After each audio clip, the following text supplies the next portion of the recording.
बदलिला नवम और दशम श्रेणी छात्र छात्री यूनिफॉर्म सबुज बदल में बादामी ड्रेस पिंधिबे छात्र छात्री।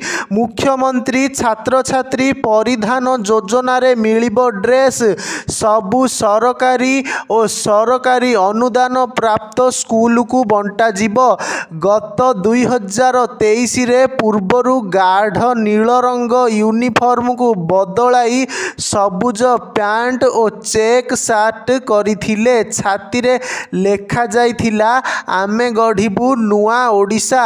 एबे नुआ सरकार आसीबा परे पुणी बदलिबो यूनिफॉर्म रंग। पूर्वरु छात्रींको पाई व्हाइट ग्रीन चेक सालवार सह ग्रीन जैकेट कला जोता एवं धला मोजा घोषणा करा जाइथिला।